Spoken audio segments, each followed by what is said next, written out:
मार्गदर्शक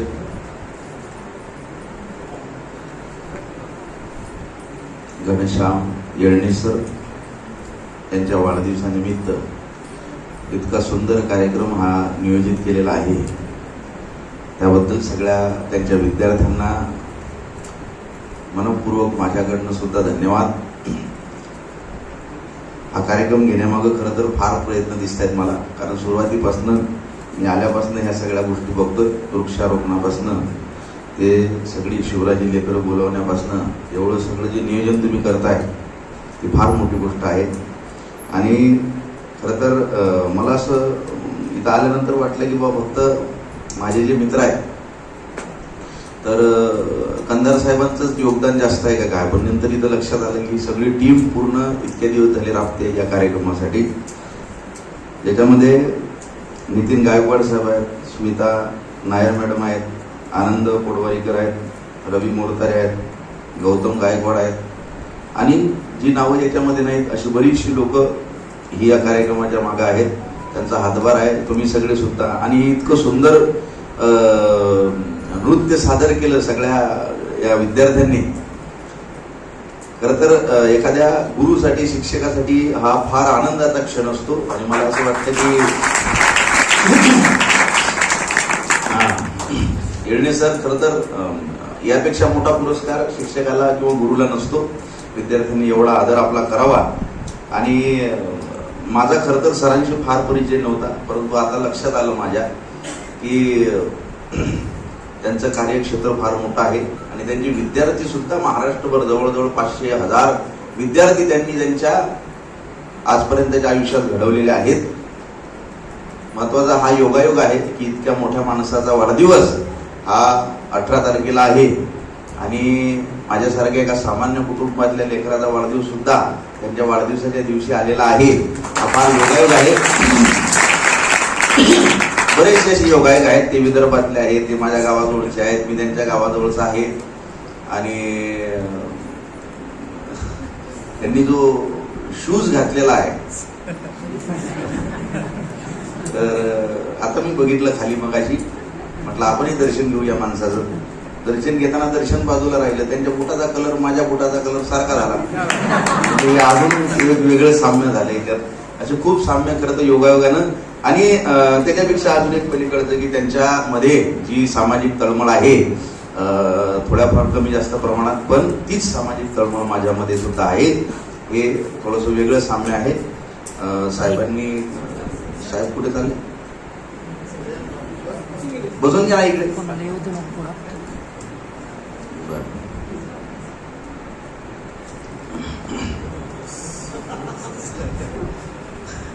मला ते शॅटी बिटी असं वाटलं की बाबा नेते आले बंधू.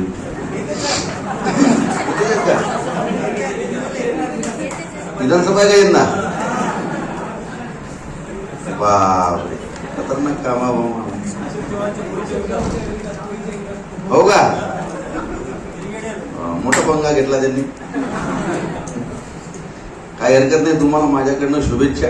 तुमचं जर काम चांगलं असेल तर तुम्ही निवडून येसाल. कधी कधी काम चांगलं असो नसो फार वेगळे समीकरण असतात.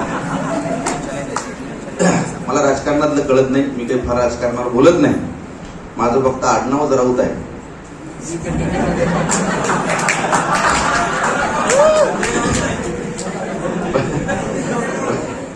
बाकी मला राजकारणातलं काही कळत नाही आणि कळण्यासारखं काही नाही. नाही साहेब, राजकारणात कळण्यासारखं असं काही नाही. आधी मला वाटायचं की आपल्याला राजकारणातलं कळतंय.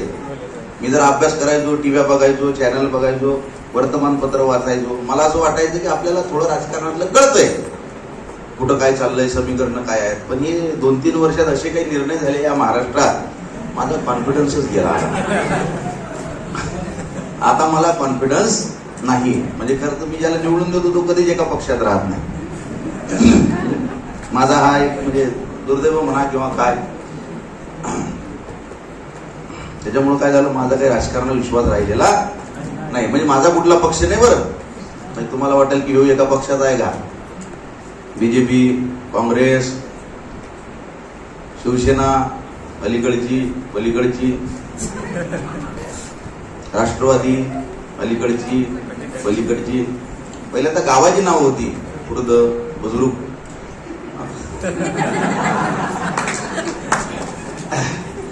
वंचित. मी कुठल्याच पक्षाचा नाही.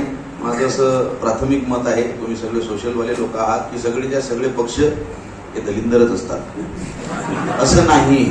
वाक्य पूर्ण होऊ द्या माझं.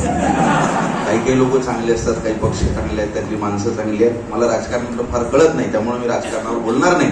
कारण सगळं मला हा एक आपला कौटुंबिक सोहळा चालू आहे, वाढदिवसाचा कार्यक्रम चालू आहे. आमदार साहेबांची परत एंट्री झालेली आहे कार्यक्रमाला. बरेचशी लोक आपल्या कसा वा वा वा, हे बरं केलं तुम्ही, जरा दरवाजा बंद करून घेतला.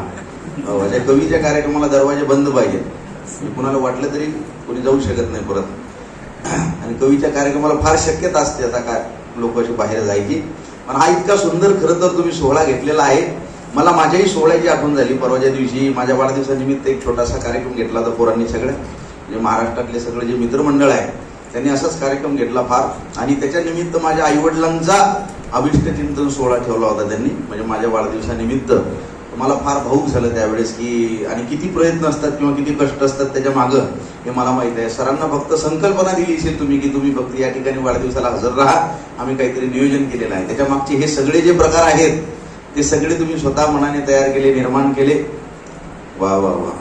बसा साहेब, बसा बसा, पुढे या. आता पुढे समोर नाही, जेवढा वेळ मी तुमच्या समोर आहे तुम्हाला एक सेकंद सुद्धा वाया गेल्यासारखा वाटणार नाही. तुमच्यातल्या काही लोकांना माझा परिचय असेल, काही लोकांना परिचय नसेल. तुमच्या या नांदेडचे अजून एक अनंत राऊत आहे, अनंत दादाराव राऊत. त्यांचा फार मोठा विषय आहे, त्यांचं फार मोठं साहित्य आहे, त्यांचा अभ्यास फार मोठा आहे. PhD ला त्यांचे काहीतरी थेसिस आहेत. असं फार मोठं त्यांचं क्षेत्र आहे, कार्यक्षेत्र तुमच्या नांदेडचं. मला बरेच जण कॉल करतात त्यांच्या नावानं की साहेब तुमच्या या कादंबरीवर आम्ही असा असा अभ्यास करतोय, बरोबर का. मी तिथं ब्लॉक होतो की आपण कुठली कादंबरी काय अजून सिलेबसला लागलेली नाही आपली. त्यांनाही काही काही लोक फोन करतात की काय दादा तुमची कविता आहे मित्र वणव्यामध्ये गारव्यासारखा, ती ब्लॉक होतात कधी कधी की आपली काय अशी कविता नाही. तर असं आमचं कन्फ्युजन होतं. पण ते तुमच्या नांदेडचे आहेत, मला फार आनंद आहे. या नांदेडला खूप चांगली चांगली मोठमोठी लोक ही येऊन गेलेली आहेत. जसं की तुमचे देशमुख साहेब आहेत, हे आता म्हटलं मी तसं राऊत साहेब आहेत. आपले येळणे सर आहेत, अनंत राऊत, तेही तुमच्या नांदेडला येऊन गेले. मागच्या वेळेस मीच तो अनंत राऊत दुसरा. जहां डाल डाल पर सोने की चिड़िया करती है बसेरा, वह भारत देश है मेरा, वह भारत देश है मेरा. अशा सप्त स्वरात आपली भारतीय संस्कृती नांदत आहे आणि विकसित होत आहे. आणि या भारतीय संस्कृतीचा अविभाज्य घटक म्हणजे खऱ्या अर्थानं गुरु. आणि तुम्ही तुमच्या गुरुला एवढी छान मानवंदना दिली या स्वरूपामध्ये, त्याबद्दल तुमचे सगळ्यांचे मनपूर्वक धन्यवाद. आपला फार मोठा आणि विकसित आणि प्रगल्भ असा महाराष्ट्र आणि देश आहे की या देशामध्ये फार मोठमोठे समाज सुधारक आणि संत होऊन गेले. तुमचं सगळं सध्या योगदान जे आहे ते समाजासाठी आहे. भविष्यात सुद्धा तुम्ही समाजासाठी निर्माण होत आहात आणि तुमच्याकडनं भविष्यामध्ये समाजाची फार मोठी सेवा हो, हीच माझी परत निसर्ग चरणी प्रार्थना राहील. या सगळ्या बालगोपाळांना सुद्धा पुढच्या भविष्यासाठी माझ्याकडनं हजारो हजारो लक्ष लक्ष शुभेच्छा. या कोवळ्या कळ्यान माझी लपले तर रवींद्र शिवाजी विकसता प्रगटतील समाजी शेकडो महापुरुष, यांच्यामधनं उद्याचे महापुरुष जन्माला येतील एवढा मला आशावाद आहे. आणि त्या महापुरुष जन्माला येण्याच्या प्रक्रियेमध्ये खऱ्या अर्थानं तुमचं सगळ्यांचं फुलना फुलाची पाकळी योगदान या सगळ्या प्रक्रियेमध्ये राहणार आहे. फार वेळ तुमच्या समोर नाही. जगतवंदनीय जगद्गुरु संत तुकाराम महाराज यांनी सांगितली खरी संताची व्याख्या, खरी साधूची व्याख्या, जे का रंजले गांजले त्याशी म्हणे तो आपुले, तोची साधू ओळखावा देव तेथेची जाणावा. मृदू सबाय नवनीत ऐसे सज्जनांचे चित्त, दया करण्याचे पुत्रासी त्याची दासा आणि दासी, ज्यासी आपुंगिता नाही म्हणजे ज्याचा कोणी वाली नाही, त्याची धरी जो हृदयी तुका म्हणे सांगू किती त्याची भगवंताच्या मूर्ती. त्यामुळे तुम्ही सगळ्यांनी या ईश्वराच्या लेकरांना इथं निमंत्रित केलं, त्यांचा सत्कार केला, त्यांना शालेय सगळं वाटप साहित्याचं केलं. तुम्ही सगळे सुद्धा ईश्वरासारखे आहात, कारण हे जनसेवा ही जी ईश्वर सेवा आहे त्या पलीकडे कुठलीही सेवा नाही. मी तर आयुष्यात कुठली सेवा दुसरी मानत नाही. मंदिरातला देव मी मानत नाही, चर्च मधला येशू मानत नाही, मस्जिद मध्ये अल्लाह आहे का नाही हे मला माहित नाही. माझ्यासाठी देव कोणता असेल तर माझ्या घरी 32 कॅरेट सोन्यापेक्षा शुद्ध माझ्यावर प्रेम करणारे माझे मायबाप, याच्या पलीकडे माझा कोणता देव नाही. आणि मला असं वाटतं तुमच्या समोर सुद्धा त्यांच्या पलीकडे कोणता देव असू नये. बचपन से जिस खुदा को ढूंढता रहा आखिर वो मिला क्यों नहीं, ये सवाल आज तक खटक रहा है. बचपन से जिस खुदा को ढूंढता रहा आखिर वो मिला क्यों नहीं, ये सवाल आज तक खटक रहा है. एक दिन उसी मंदिर से आवाज आई, अबे माँ तो तेरी घर पर है, तू यहाँ कहाँ भटक रहा है. माँ तो तेरी घर पर है, तू यहाँ कहाँ भटक रहा है. आई वडिलांच्या पलीकडे आपला कुणीही देव नाही आणि या समाजामध्ये वावरणाऱ्या प्रत्येक माणसाच्या पलीकडे आपला कोणी देव नाही. राज्यघटनेचे शिल्पकार महामानव डॉक्टर बाबासाहेब आंबेडकर यांनी आपल्याला सांगितलं, रस्त्यानं चालताना एखादा पिवळा धातूचा तुकडा दिसला तर त्याचा आपण सोनं म्हणून स्वीकार करतो का? कधीच करत नाही. त्याला आपण अग्नीच्या स्वाधीन करतो. जे वितळून जाईल ते फेकून देतो, जे उजळून निघेल त्याचं सोनं म्हणून स्वीकार करतो. मग आमच्या तत्वांबद्दल आम्ही एवढे गाफील का? आमच्या तत्वांना सुद्धा आम्ही जगत असताना ज्ञानाच्या अग्नीत झोपून दिलं पाहिजे. जे वितळून जाईल ते फेकून दिलं पाहिजे, जे उजळून निघेल त्याचं सोनं म्हणून स्वीकार केला पाहिजे. हे सांगणारे राज्यघटनेचे शिल्पकार महामानव डॉक्टर बाबासाहेब आंबेडकर. अख्ख्या जगाला शांततेचा संदेश देणारे तथागत गौतम बुद्ध, ज्यांनी 2500 वर्षापूर्वी जगाला धम्म दिला आणि सांगितलं, न जज्जा वसलो भूत न जज्जा भूत घमन्नो, घमन्ने वसलो भूत घमन्ने भूत घमन्नो. माणूस कुठं जन्माला आला, कुठल्या घरात कुठल्या कुळात जन्माला आला यावरनं त्याचं श्रेष्ठत्व ठरत नाही, त्याच्या कर्मावरनं त्याचं श्रेष्ठत्व ठरतं. या अख्ख्या जगाला सांगणारे तथागत गौतम बुद्ध, सत्यशोधक समाजाचे संस्थापक महात्मा ज्योतिबा फुले यांनी सांगितलं, सर्वव्यापी जगतपती त्याची नकोची मध्यस्थी. खऱ्या अर्थानं सामाजिक बांधिलकी जपणारे हजारो संत आणि समाज सुधारक या जगामध्ये होऊन गेले.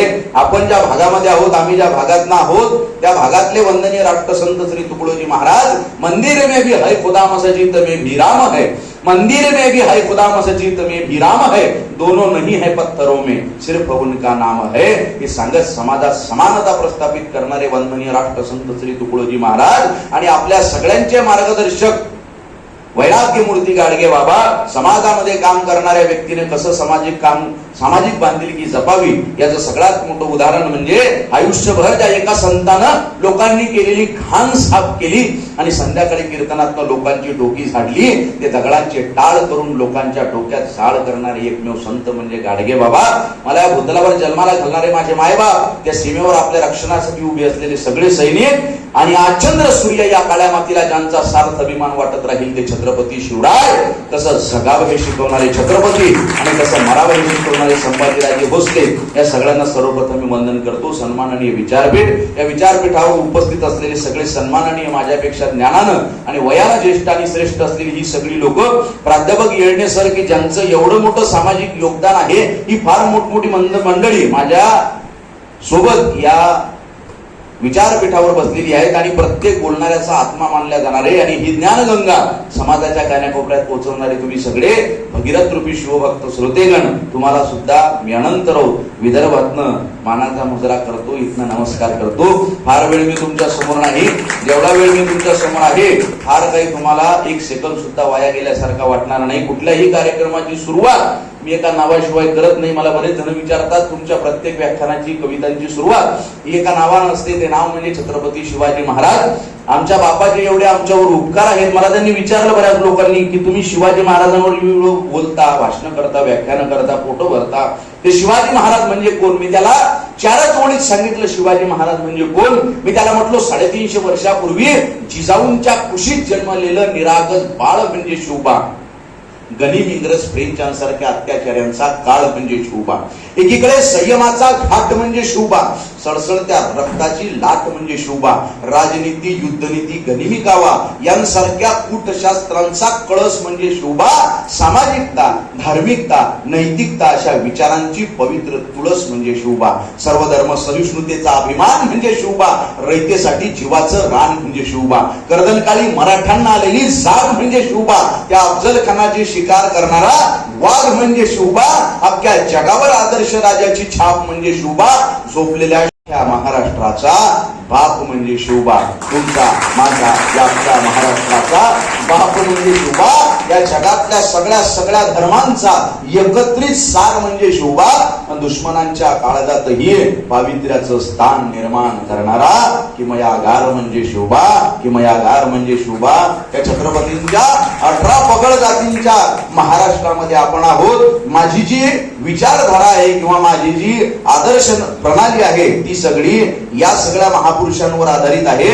माझ्या समोर माझे कुठले आदर्श आहेत या कार्यक्रमातून तुम्हाला खरं तर लक्षात येईल. फार वेगवेगळ्या विषयाला हात न घालता आपल्या या आजच्या कार्यक्रमाला संबंधित असलेल्या विषयांना बघता आपण हात घालणार आहे. परंतु तुम्हाला खऱ्या अर्थानं समोर स्टेजवर उपस्थित असलेल्या आणि बोलणाऱ्या आपल्याला काहीतरी सांगू पाहणाऱ्या व्यक्तीची विचारधारा आपल्याला कळली पाहिजे. त्यामुळे माझी विचारधारा तुम्हाला एका छोट्याशा प्रसंगातनं कळेल की एक शिक्षक त्याच्या 7 वर्षाच्या विद्यार्थ्याला एक प्रश्न विचारतो. त्या 3 प्रश्नांची ती पोरग उत्तर देतं. ते उत्तर एवढी सुंदर आहेत. शिक्षक 3 प्रश्न विचारतो, ते प्रश्नही सुंदर आहेत, पण त्यापेक्षा त्या लहान लेकराची उत्तर फार सुंदर आहेत. शिक्षकाने प्रश्न केला, देव म्हणजे काय रे? एका शब्दातच सांग राजा म्हणजे काय रे? शिक्षकाने प्रश्न केला, देव म्हणजे काय रे? एका शब्दातच सांग राजा म्हणजे काय रे? प्रश्न होता तिसरा तो आगळा न वेगळा, ज्ञान स्वाभिमान बुद्धिमान म्हणजे काय रे? ते लहान पोराने किती सुंदर उत्तर दिली बघा. देव म्हणजे काय त्यानं फक्त माय लिहिलं, राजा म्हणजे काय त्यानं शिवराय लिहिलं. देव म्हणजे काय त्यानं फक्त माय लिहिलं, राजा म्हणजे काय त्यानं शिवराय लिहिलं. ज्ञान स्वाभिमान बुद्धिमान त्याला नाही, ज्ञान स्वाभिमान बुद्धिमान त्याला नाही. तिथं त्यानं एक शब्द भीमराय लिहिलं, तिथं त्यानं फक्त म्हणजे भीमराय लिहिलं. या विचारधारेला प्रमाण म्हणून खऱ्या अर्थानं मी तुमच्या समोर उभा आहे. ज्यांचा वाढदिवस येळणे सरांचा झाला. उमलणाऱ्या फुलांना जगाची फिकीर नसते, ते त्यांच्याच नादात उमलतात, फुलतात आणि बहरतात. सर, तुमचं आयुष्य सुद्धा असं यशाने फुलावं, सुखाने बहरावं आणि आनंदाने दरवळत राहावं, हीच आमची सगळ्या विद्यार्थ्यांची निसर्गचरणी प्रार्थना आहे. खरं तर इतका सुंदर हा साऊंड सेट केलेला आहे साऊंडवाल्यांनी. मध्येच त्यांनी युको सुद्धा वाढवलेला आहे. असंच तुम्ही आपली युती राहिली पाहिजे, म्हणजे आपण कार्यक्रम यशस्वी करू. लग्न झालं का तुमचं? विद्यार्थी आहेत ते, म्हणून त्यांच्या चेहऱ्यावर एवढा गुळू आहे. माहिती आहे का आम्ही लग्न झालेले? इकडे आहेत मागे सगळे लग्न झालेला न झालेला ओळखूच येतो, बरोबर आहे का? मी त्यांच्याकडे का बोट दाखवलं, त्यांनी मला चहा घ्यायला दिलं मगाशी.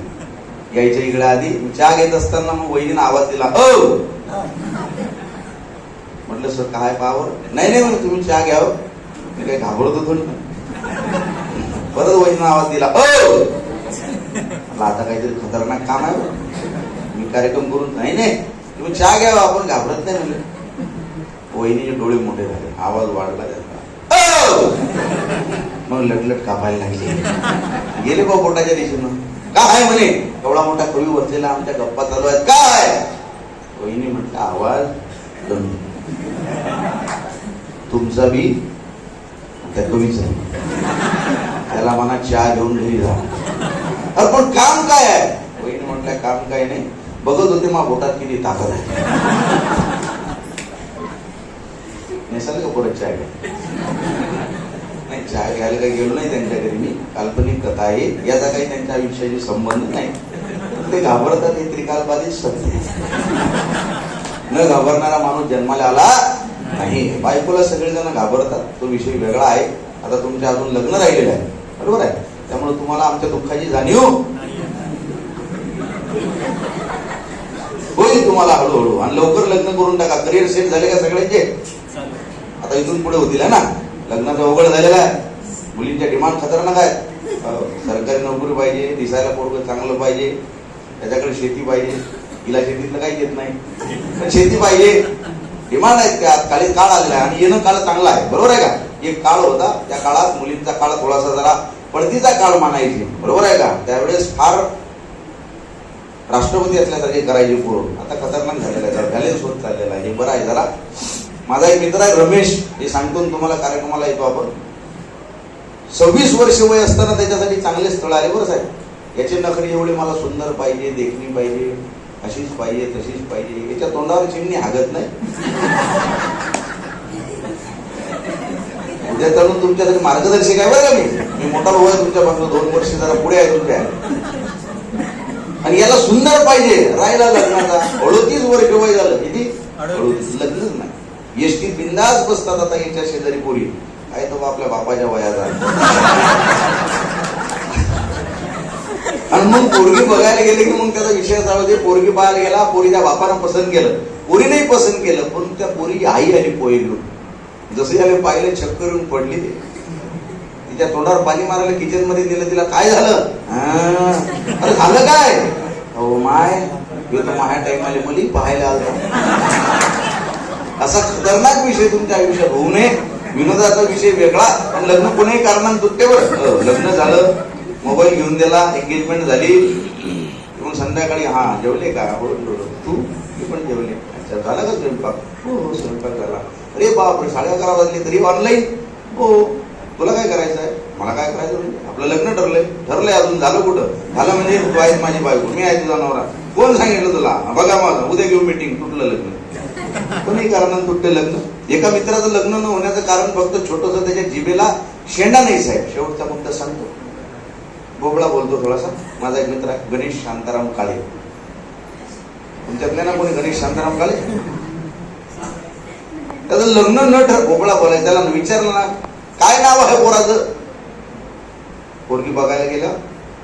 मी त्याला शांत ठेवायचो, कारण तो गणेश शांताराम काळे म्हणायचा. त्याला मी शांत ठेवायचो. पोरीच्या बापाने विचारलं काय नाव आहे पोराचं? म्हटलं 1 मिनिट. गणेश शांताराम काळे नाव आहे म्हटलं. बरोबर. पोरगा काही शिकलेला बिकलेला आहे का नाही? तुम्ही बोलायची आणि हेच बोललं. हेच झालंय माझं MSW. बबळा येतो राहिला लग्नाचा. आम्हाला नको माझा पोरगा लग्नाचा राहिला. आता लॉकडाऊनच्या काळात मला म्हणे अनंत भाऊ एखादं स्थळ पहा आपल्यासाठी. काय म्हटलं का तू बबळा आहेस? मध्येच तिथं पाहुण्या रावण्यात पचकत नाही म्हणे. मी आता एक शब्द बोलणार नाही, तुम्हीच माझं इंट्रोडक्शन करून द्या. गेलो पोरगी बघायला. पोरीच्या बापानं पहिलाच प्रश्न विचारला काय नाव आहे पोराचं? म्हटलं 1 मिनिट. गणेश शांताराम काळे नाव आहे पोराचं. वा वा वा वा. बरं काय शिकलेला आहे पोरगा? म्हटलं हानीन D.Ed झालंय पोराचं. शिक्षक आहे पोरगा. MSW झालंय. एवढा शिकला पोरगा? वा वा वा वा. धरणा पान पोरगा म्हणे. पसंत आहे आम्हाला. त्याला काय माहिती बाबला? पसंत आहे म्हणे आम्हाला. मला जमलं वाटलं बा समाजसेवेत आपण काम केलं नाही हो. ती नवरी मुलगी आली चहा घेऊन. चहा होता गरम. मला दिला त्याला दिलं. मी आपला हळूहळू घेतला. मला सवय आहे. हे जसं काही 10 दिवस जेलमध्ये होतं, आजच सोडलं. असा झुरकन झुरका मारलाय ना. चहा होता गरम. यायला लागला चटका. हा म्हटलं आला म्हटलं काय झालं? काय लागा म्हटलं तलमाय. आता लग्न होणे, आता तुला देवाला सोडायला लागतं. आता खंडोबाच्या नावानं सांग बरं. मला वाटलं आता विषय संपला. नाही विषय पुढे आहे. ती नवरी मुलगी पुढे आली. तिनं डोक्याचा पदर वर घेतला. म्हणे असू द्या दलम तर दलम.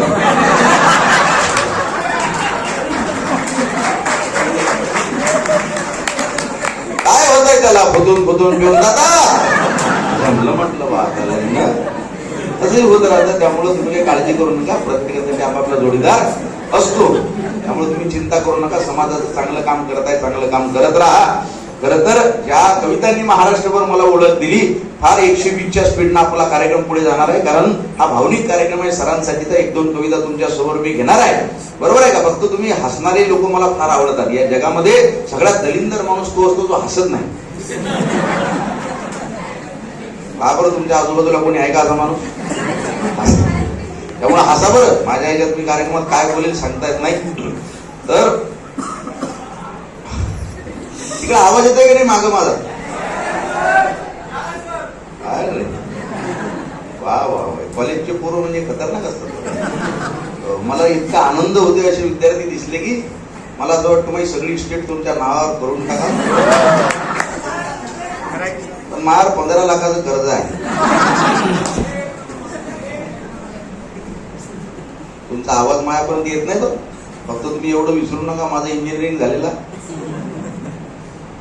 मागच्याच बाकडावर जागा होती माझी. सगळे शिक्षक लोक कंटाळले होते मला, कधी कॉलेजमधनं जातोय निघून. पण आता त्यांना फार आनंद होतो की आता मला निमंत्रित करतात कॉलेजमध्ये चीफ गेस्ट म्हणून. परिवर्तन होत असतात. एक प्रेमावर कविता लिहिली होती मी. आता 3 कविता मी घेणार आहे तुमच्या समोर. बरं आहे, 2-3 कविता. आता तुम्ही मला सांगा कुठल्या कुठल्या कविता घेऊ. ती मैत्रीची तर तुम्हाला सगळ्यांना माहित आहे ना.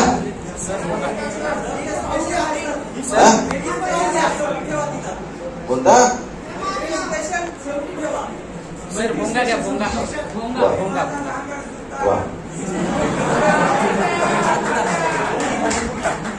प्रेमाची कविता. बरोबर, प्रेमाची कविता सगळ्यात सुरुवातीला घेऊ आपण, मग भोंगा घेऊ आणि मग मैत्रिणींना समारोप करून टाकू. आपल्याकडे वेळ कमी असल्यामुळे. प्रेम खूप खतरनाक विषय आहे. कुणा कुणाला प्रेम झालं हात वर करावं.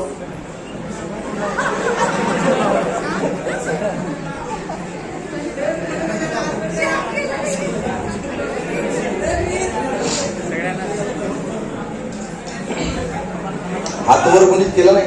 केलो की सर.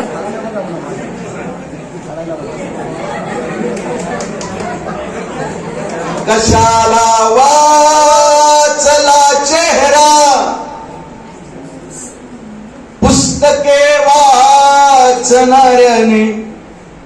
उभा रस्ता बदलला रे तिच्या एका इशाऱ्याने.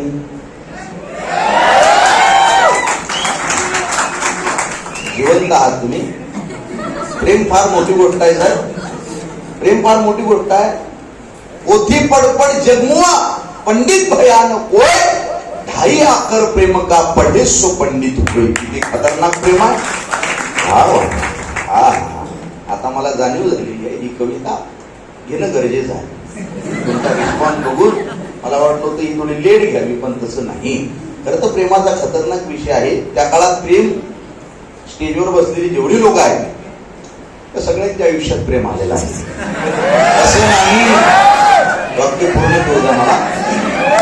प्रत्येकाच्या आयुष्यात प्रेम येते तसं नाही. हर किसी को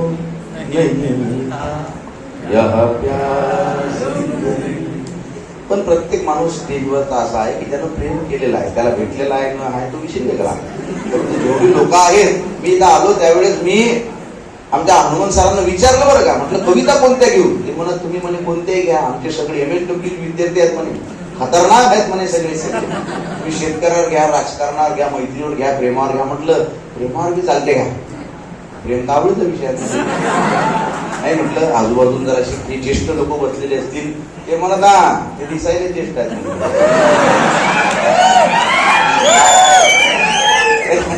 त्यांच्या काळजामध्ये 22 वर्षाचा तरुण हा ऑनलाईन असतो म्हणून इंस्टाग्रामवर. तेच बघायचं मला. आता तुमच्या सगळ्यांमध्ये कोणता तरुण आहे? तुम्हाला काही त्रास आहे का?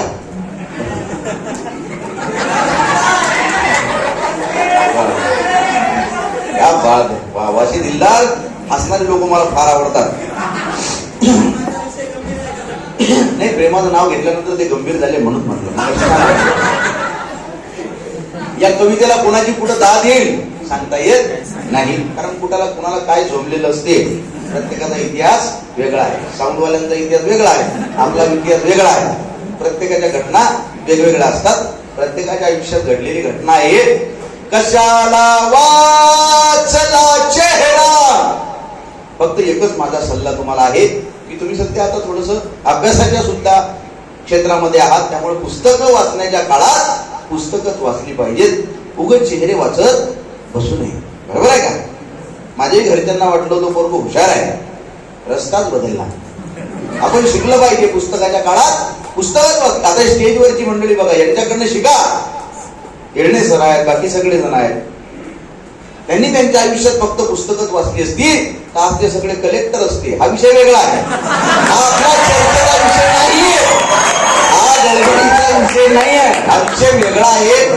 विषय असा आहे फक्त की तुम्ही पुस्तकं वाचण्याच्या काळात पुस्तकच वाचली पाहिजेत.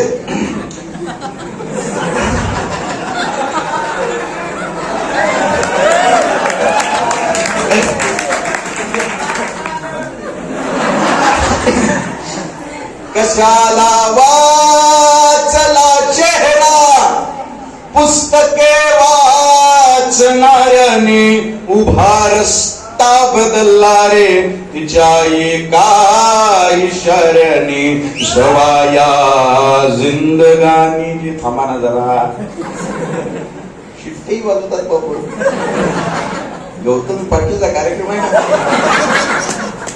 पण महाराष्ट्रात अभिमान आहे मला या गोष्टीचा किंवा गौतमी पाटीलच्या कार्यक्रमाला शिट्ट्या वाजतात आणि अनंत तरुणच्या कार्यक्रमाला सुद्धा शिट्ट्या वाजतात परत वाजवायला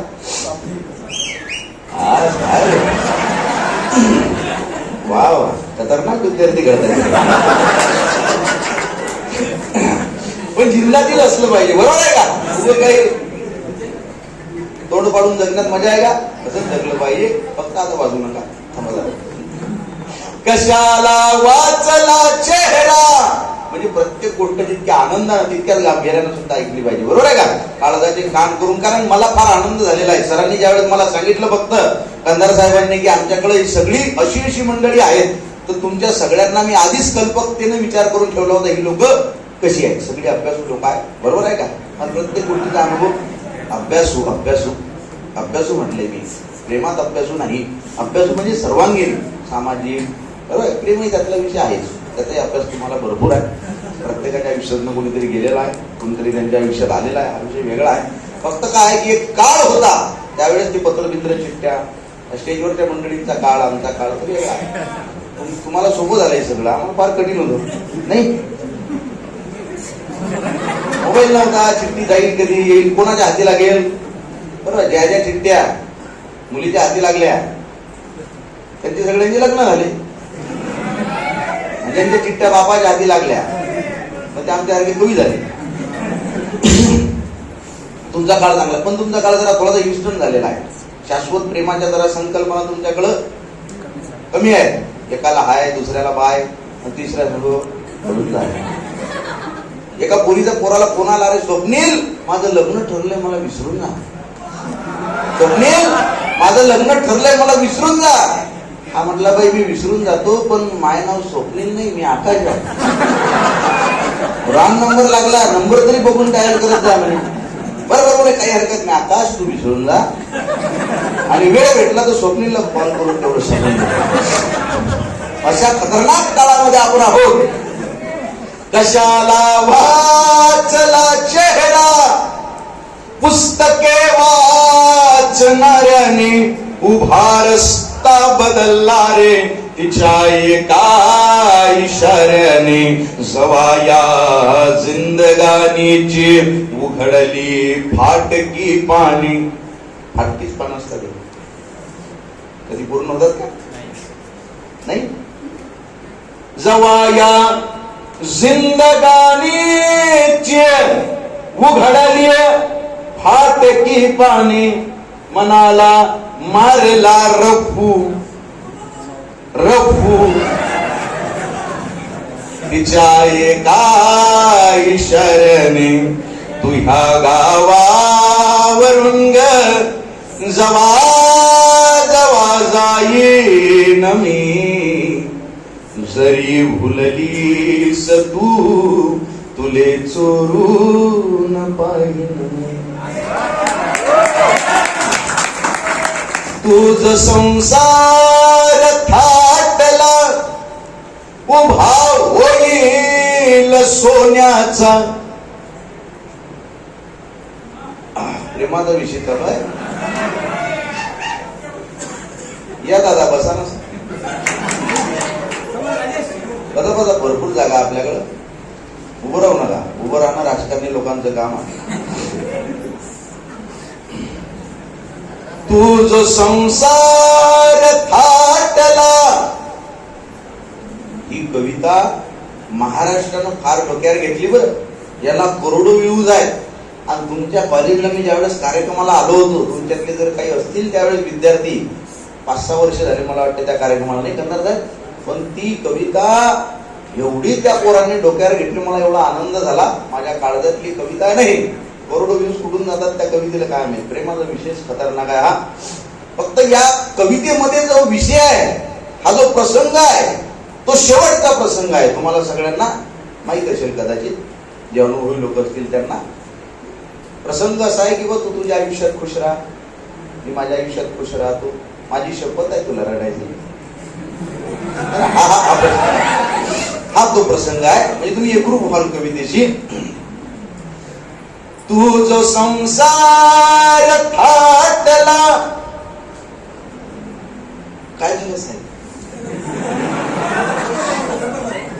प्रत्येक माणूस हा जागृत होतो या कवितेत.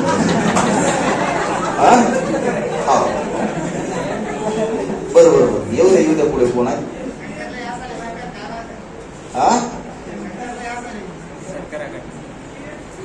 तुमचा आवाज येऊन नाही राहिला मला. करू का चालू? तुमच्या आशीर्वादांच्या पाठीशी घ्यावा.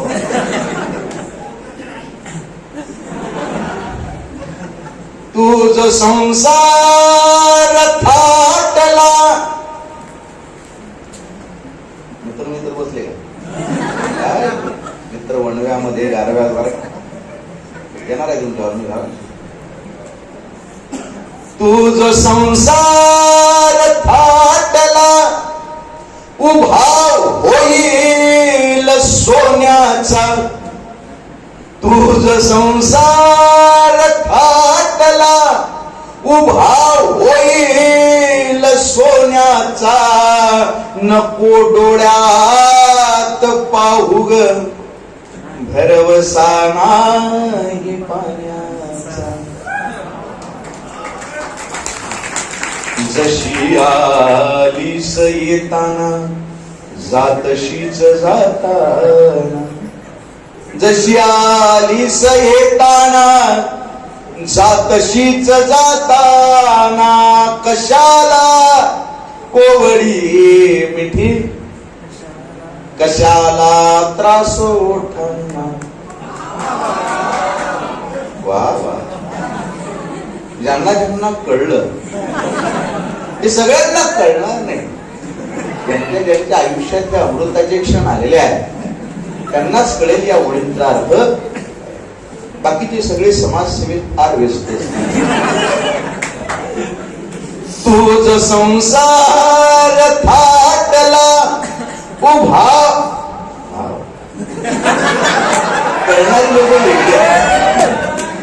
उभा होईल सोन्याचा, नको डोळ्यात पाहू ग भरवसा नाही पाण्याचा. जशी आलीस येताना, जातशीच जाताना. जशी आलीस येताना, जातशीच जाताना. कशाला कोवळी मिठी, कशाला त्रास ओठांना. कुणी जर तार छेडले, हृदयाचे तार छेडले. कुणी जर तार छेडले, तुझे गाणेच गाईन मी. जरी भुललीस तू, तुले चोरून पाहिन मी. मले जीव लावला जितका, जितका जितका जितका जितका. मले जीव लावला जितका, तो ह्या नवऱ्याले लावजो. किती सात्विक भावना आहे पा कवीची. अख्ख्या ब्रह्मांडात माझ्या एवढा निरागस सात्विक कवी तुम्हाला भेटला. किती व्यापक भावना आहे पा. आणि तुमच्या सगळ्यांच्या भावना आहेत त्या 90% लोक आहेत. मले जीव लावला जितका, तू ह्या नवऱ्याले लावजो. घरी दुसऱ्याच्या जाताना, मले काढून ठेवजो. आताचे वापन होते. 2-4 टाळ्या वाजताना सुद्धा मला दिसल्या. शेजारचा टाळ्या वाजवतोय का नाही याच्यावरून आपण आपला निर्णय घेऊ नका. भूतकाळ आपला आहे.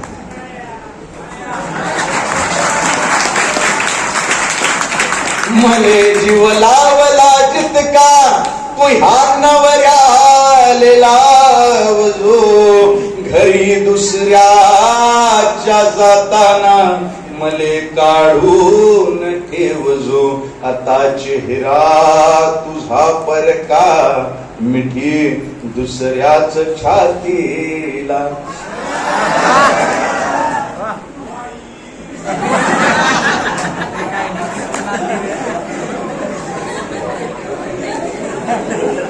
खतरनाकच आहेत पाहू. वा, समाजसेवा इतक्या प्रेमानं करत आहात तुम्ही, भविष्यात सुद्धा फार समाजाला प्रेम वाटेल यात शंका नाही. असे विद्यार्थी खरं तर दिसले की मला असं वाटतं तुम्हाला ट्रकात भरून घेऊन जा. मले जीव लावला जितका तू ह्या नवऱ्याले लावजो, घरी दुसऱ्याच्या जाताना मले काढून ठेवजो. आता चेहरा तुझा परका मिठी दुसऱ्याच छातीला. आता चेहरा तुझा परका मिठी दुसऱ्याच छातीला. मला जे काय सांगायचे माझ्या सांगेन रातीला. सांगना सांगना सांगना चमत्कार घडेल का. काय झालं साहेब, तुम्ही भूतकाळात जाऊ नका. घडलं ते घडलं. तुम्ही त्यांना असं जरा चिंता घेत राहा की आपल्यातच राहतील ते. आता चेहरा तुझा परका मिठी दुसऱ्याच छातीला. मला जे काय सांगायचे माझ्या सांगेन रातीला. सांगना सांगना सांगना चमत्कार घडेल का. सांगना सांगना सांगना चमत्कार घडेल का. माझ्या नावाचा ठोका तुझ्या काळजात पडेल का. आता ही विश्व शब्दांचे तुला कवितेस वाहीन मी. जरी भुललीस तू तुले चोरून पाहिन मी. गरज पडणार काठीची काठीची. शेवटचं कडवं आहे. लहानपासून ज्येष्ठांपर्यंत सगळ्यांसाठी आपली कविता आहे. कारण प्रेम काही फक्त तरुणांची जहागिरी. प्रेम कोणालाही होऊ शकतो, कुठल्याही वर.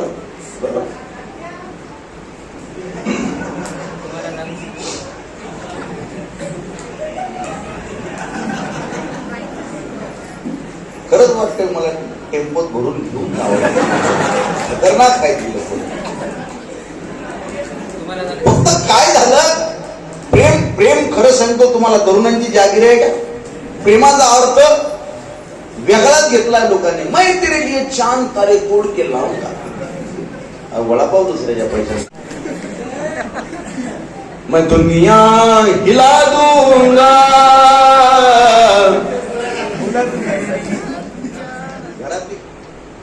गरज पडणार काठीची काठीची. गरज पडणार काठीची. लागतात साहुल साठीची. उजळणी करेल आयुष्य तुझ्याही वाटाघाटीची. विचार नाही सांगता येत त्याला काय. त्याचं आयुष्य आपल्याला माहिती आहे त्याचा भूतकाळ काय. कुठल्या कुठल्या कठीण परिस्थितीतनं तो बिचारा विद्यार्थी गेलेला आहे. आपण त्याचा अंदाज लावू शकतो. त्याच्याकडे कसा त्या भाग आम्हाला भावना माहित आहे. ते सगळं हे जे दाद देणारे लोक आहेत ते सगळी माझ्यासारखी वाटतात मला. हो म्हणजे आम्ही सगळे एका कॅटेगरीची माणसं आहोत. कुठल्या अँगल मध्ये तुम्हाला आता नंतर सांगेल मी. म्हणजे आम्हाला सोडून जाणारे लोक बरेचसे आहेत. गरज पडणार काठीची लागण्यात चाहुल साठीची उजळणी करेल आयुष्यात तुझ्याही वाटाघाटीची बिचाऱ्या वेदनेलाही सदा वेदुंद भासलो मी. बिचाऱ्या वेदनेलाही सदा बेधुंद भासलो मी. शपथ होती न रडण्याची उहा हा जन्म हासलो मी. जिथे पिक येईल अश्रूंचे जिथे पिक येईल अश्रूंचे प्रेमाचा खरा अर्थ आणि प्रेम शाश्वत किती जगतं हे तुम्हाला बघायचं असेल. एखाद्या दिवशी तुम्ही एखाद्या कॅन्सर हॉस्पिटलमध्ये जा. तुम्हाला लक्षात येईल की ज्या एखाद्या माणसाला कॅन्सर झालेला आहे त्याच्या जवळ त्याची बायको ही कायम बसलेली तुम्हाला दिसेल. आणि तिथं मग तुम्हाला खऱ्या अर्थानं कळेल की प्रेम काय असतं, प्रेमाचा खरा अर्थ काय असतो. हा सगळा पसारा असतो. यातनं जे शाश्वत पुढे जातं ते प्रेम असतं. प्रेम फार खोल आहे. तुम्ही सगळे माझे भाऊ आहात त्यामुळे मला या गोष्टीची जाणीव आहे आणि तुम्हाला सांगणं सुद्धा गरजेचं आहे. त्याने किंवा तिने एकमेकावर प्रेम केलं. समोरच्यावर प्रेम करत असताना त्याला सगळा अधिकार द्या. म्हणजे कुठला आपल्याला रिजेक्ट करण्याचा सुद्धा. बरोबर आहे का. एवढं प्रेम करा.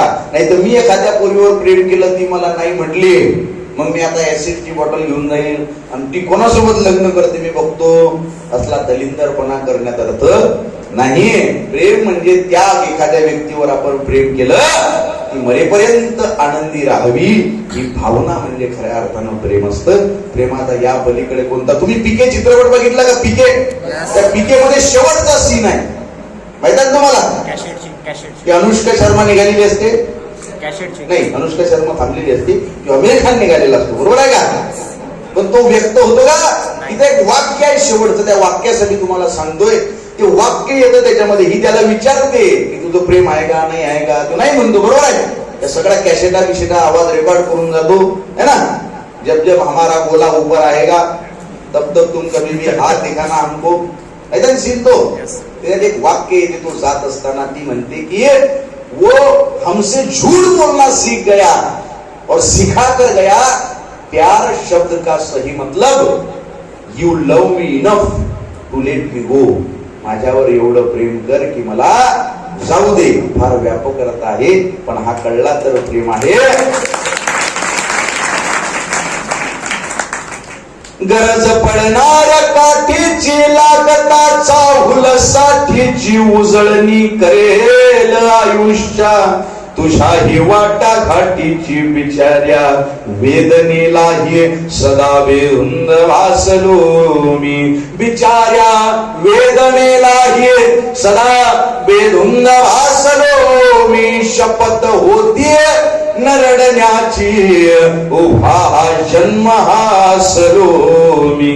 जिथे पीक येईल अश्रूंचे जिथे पीक येईल अश्रूंचे जिथे पीक येईल अश्रूंचे तिथे तुझला फेरीन मी. जरी भुललीस तू तुले चोरून पाहिन मी. तुझ्या गावावरुंग जवा जवा जाईन मी. जरी भुललीस तू तुले चोरून पाहिन मी. तुले चोरून पाहिन मी. तुले चोरून पाहिन मी.